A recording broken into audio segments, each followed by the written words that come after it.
Hello, ladies and gentlemen, and welcome back to the Heavily Contested Podcast, the podcast where...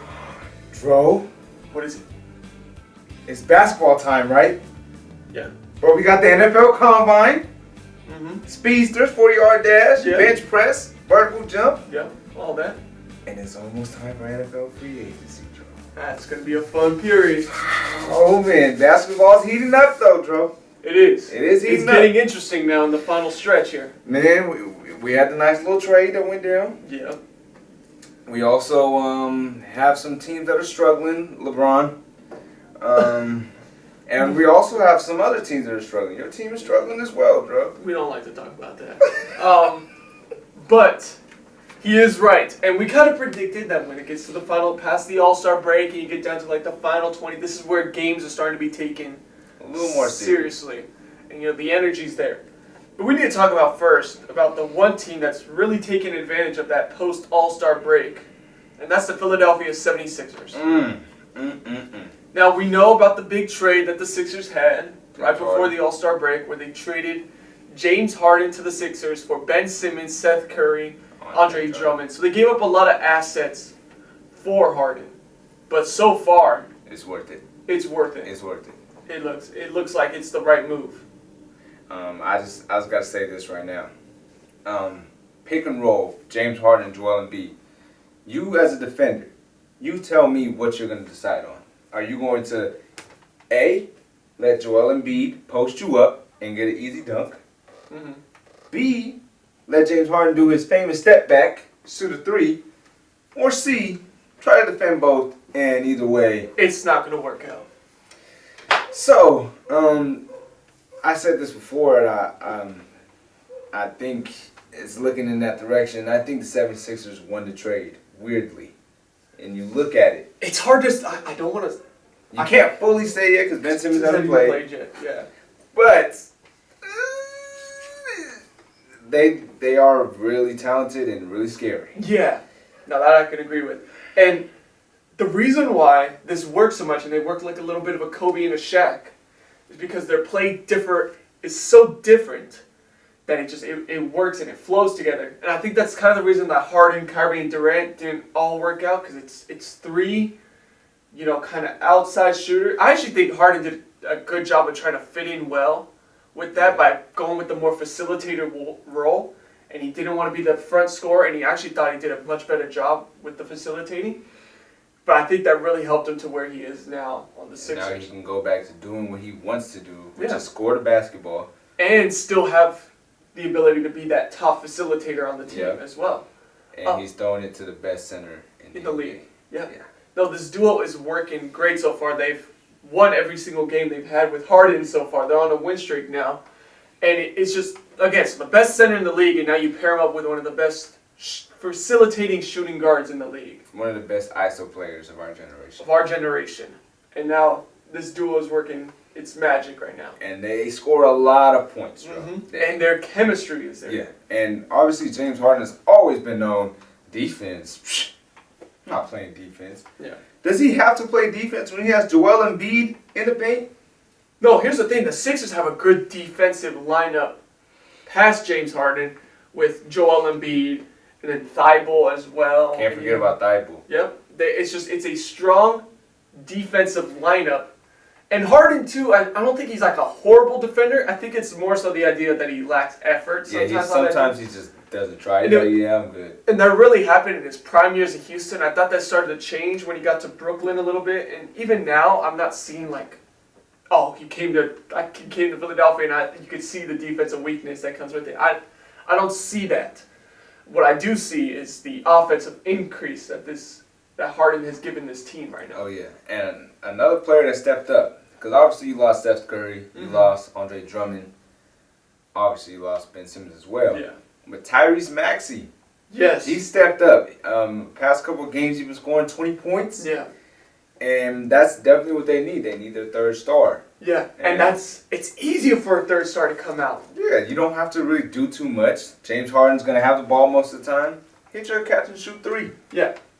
And when you have a guy like James Harden who, compared to Ben Simmons, can stretch the floor, and then you can work with the point guard being that third option with a more spaced out floor, and obviously the attention going to two stars, on that team, it's easier for the rest of the team and that supporting cast to get into rhythm. Yeah, so the 76ers, man, I'm not going to lie. Scary. Very scary. A very scary They're the hottest duo. team in the league right now. Yeah, and a very scary duo that's working. Just wondered. And the thing is, too, is what makes them really scary is the fact that if Tobias Harris can figure out what is going on right now. I don't know what's up with Tobias Harris. Yeah. He used to be good. And he's getting paid top dollar, but he's not playing like it, But if Tobias Harris just figured, kind of caught rhythm, then that's really scary. Because then that's your true number 3. That should be your true number 3 with the way he's getting paid. And, if he does figure it out a little bit and kind of gets in rhythm with this, then... This is the best team in the league, in my opinion. If Tobias Harris figures it out, because then you got 4 players that you have to worry about that all can score in different ways. And I think this shows the idea that less is more in some cases. It doesn't matter how many big stars you get on your team. Lakers. It's how they mesh together. Yeah. Like we said, the reason why super teams like the Heat and the Warriors actually worked out. They know their roles. They know their roles. Dwayne Wade was willing to take his step back and, kind of be that sidekick to LeBron. Curry did the same thing with Durant. He was okay with taking that step back, being the sidekick there. And you could say even in Brooklyn, Harden was ready to do that. He was taking that sidekick role. He was letting Kevin Durant. And he was letting Kevin Durant shine with Kyrie Irving as well. The problem was Kyrie Irving wasn't available every game. That just caused a lot of issues. It caused a lot of issues and it ruined the chemistry, the vibe. Obviously, Harden just felt like he needed to go. Yeah, I feel like there was no... Obviously, you knew Kevin Durant was number 1. Mm-hmm. But when Kyrie plays, who's number 2? Yeah. It's kind of... You kind of iffy about it. Then after that, after them 3, who's your number 4? They kind of, Well, they traded a lot of their assets to make that big thing. Now you're like, okay, now who's the next guy we go to if Kevin Durant's injured or if Kyrie's not playing this game? Who's our next guy? Yeah. That's why the Nets, I feel like, did not really work out. Yeah. And I think that's why the trade was a good thing for the Nets, too, because I think it's better when they went back to, it's Kevin Durant and Kyrie Irving as a duo, and then you have a solid supporting cast around them. Like Seth Curry has had some good games there in Brooklyn, That's what Brooklyn needs, and it's also what Philly needed. Philly just needed a guy who could stretch that floor at three-point range, and frankly, Harden is also pretty much the facilitator of that team as well, the way he's passing the ball, working the offense. And then that second true scoring star opens up the rest of the offense for the Philadelphia 76ers right there. Exactly. So it's going to be really interesting to see how it plays out. But kind of staying on the topic, really, let me just name off the Eastern Conference with wins right now. Okay. How much of a tight, contested race this is. The Miami Heat right now are sitting at 42 and 22. And we'll go by losses because not everyone has the same amount of games played. That's how the NBA works. It can be off a little bit. So we'll go by losses. The Miami Heat have 22 losses. Philadelphia has 23. Chicago has 24. Milwaukee has 25. Boston has 27. Cleveland has 26. Toronto has 28. All within about 4 games from each other are about the top 6 seeds in this Eastern Conference, going with Miami, Philadelphia, Chicago, Milwaukee, Boston, and Cleveland. Now, this is the thing. The fact that you said Cleveland's name is crazy. That's blasphemy right there. They have 2 All-Stars this year. 2 All-Stars. What? Hey, bro. Hey, I'm just going off what the stats say, bro. I'm just going off what I see. Last year, they were trash. And they have the same team. What happened? Well, those players developed. It was a young team. We knew it was a young team. Very young team. I didn't think that they were going to be in the playoffs this year. They're like the Hawks a little bit like last year. It's very fascinating to me that they had Darius Garland, who really stepped it up, and Jared Allen, who came from the Nets. Yeah. And really stepped it up as well. So that's crazy, first off. And then you have the veteran Kevin Love, who's doing his thing, like all-around play. He's not the scorer that he once was, but he's the veteran presence that's giving the team everything all around.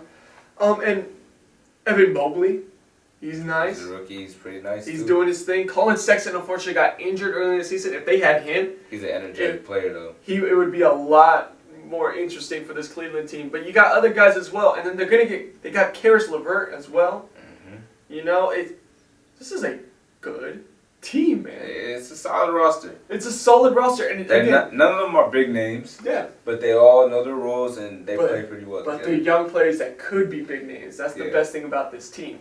So that's an interesting point already. Boston has kind of picked it up from where they started early on, and now look at them, they're kind of in playoff contention again, which you should be expecting when you have guys like Jason Tatum is carrying this team, and Jaylen Brown is helping him out whenever Jason Tatum decides he wants to sit in the passenger seat. Yeah. And, they're winning some games. There's a couple of games where I didn't think they were going to win. And Jason Tatum pulls out his clutch gene, makes some shots at the end. Yeah. And they're pretty high in the playoff race. And I think it works well because I think Kemba didn't mesh as well with the team because Kemba, again, it's the idea of too many stars on a team and then too many guys to pass the ball to. And one of those guys is bound to be off rhythm. I think it's better when you got a duo like Tatum and Brown with focusing on the scoring.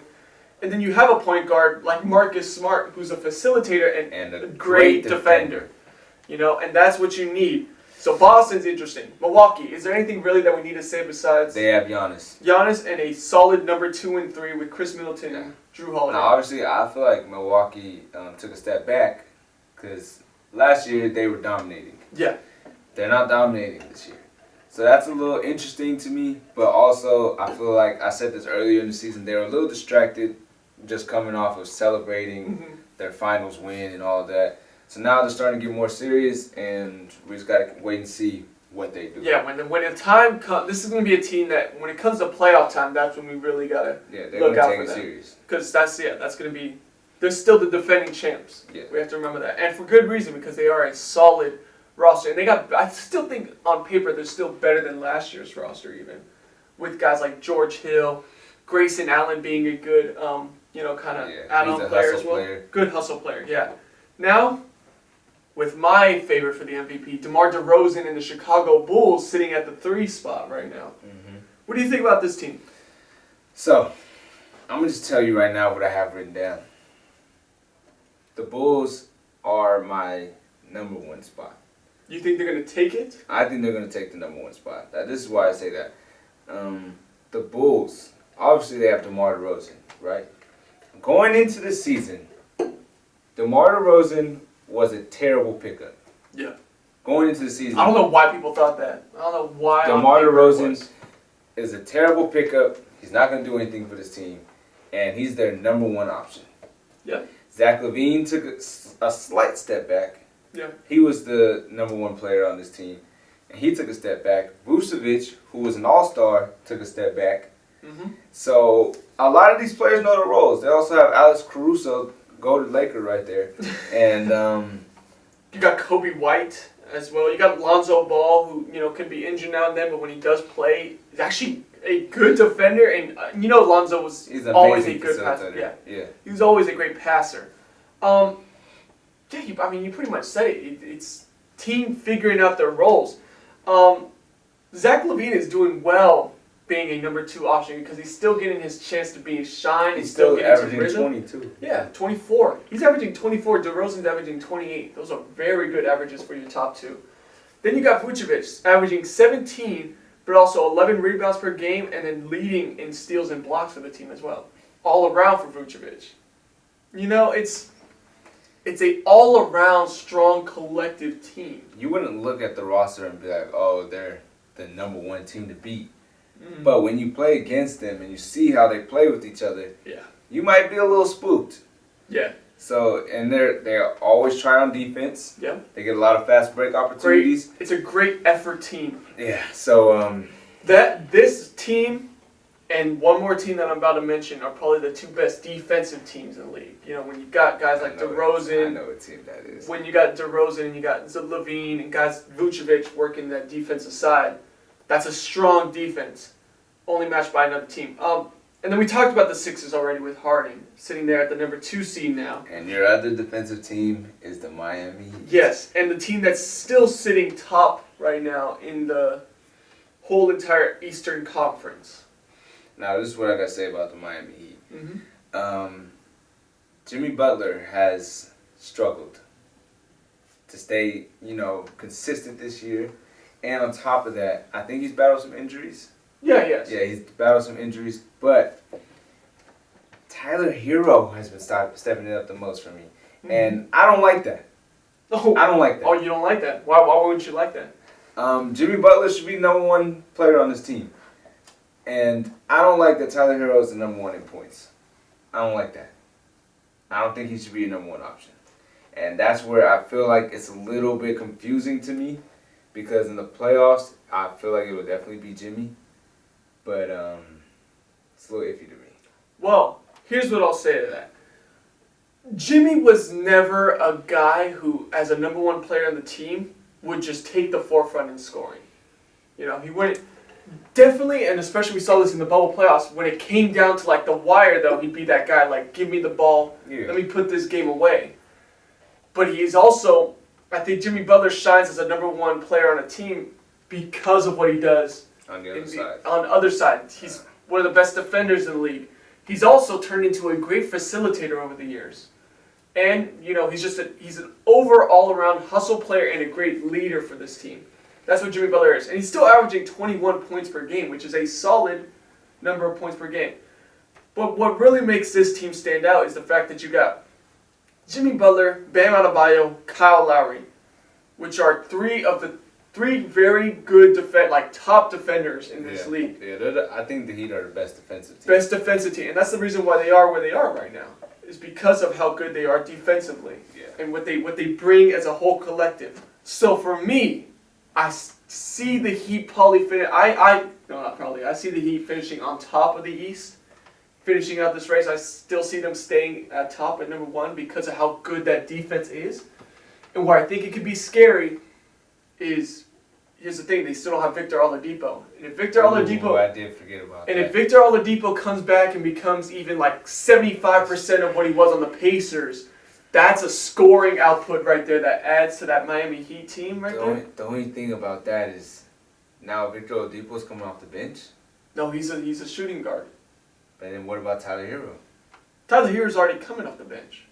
Tyler Hero's off the bench? He comes off the bench sometimes. They work him as a six man. Oh man. So that's remember Kyle Lowry's a point guard too. Yeah, Kyle Lowry's a point guard. I just feel like the roles in this are a little interesting to me.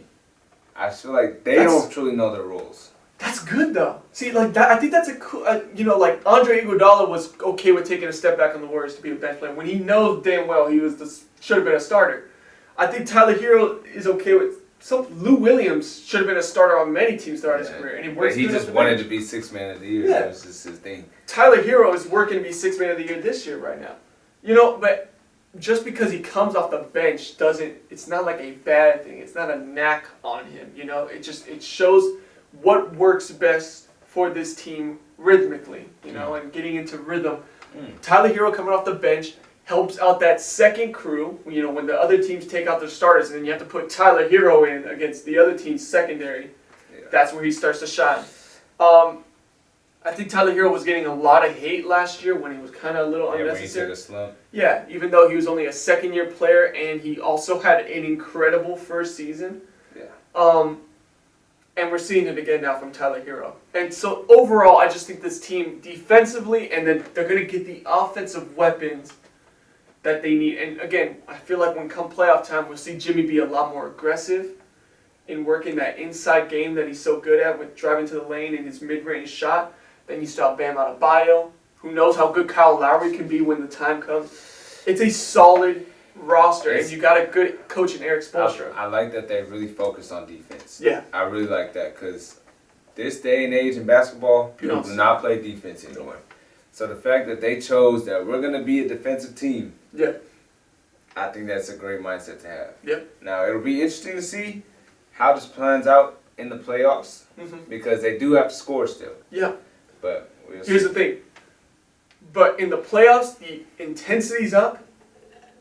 You don't see as high-scoring games in playoffs. Because now everyone's trying. Every game counts. And I think with a Heat like this, who are already playing with great effort, and now it comes to playoff time with this defense, watch out. Now, what I will say is, I have the Bulls and the Heat as my number one, number two. Bulls are number one, Heat are number two. Yeah. The Heat are scarier than the Bulls in the playoffs. Yeah. with the 76ers are scarier than the Bulls Mhm. and the Heat. And I can agree with that because of the fact that in the end the Sixers are still the youngest team with, I guess, what can you say, with this new roster Yeah. that they've kind of built on now with this new lineup that they're going with. First of all, you would expect there to be growing pains, but there's none at all with this Sixers team. So yeah, I can get what you're saying. If this Sixers team right now keeps the same rhythm that they're going, they probably will be the scariest team going into these playoffs. Yeah, it might be the scariest team in the entire In the NBA. entire NBA. But we'll just have to wait and see about that.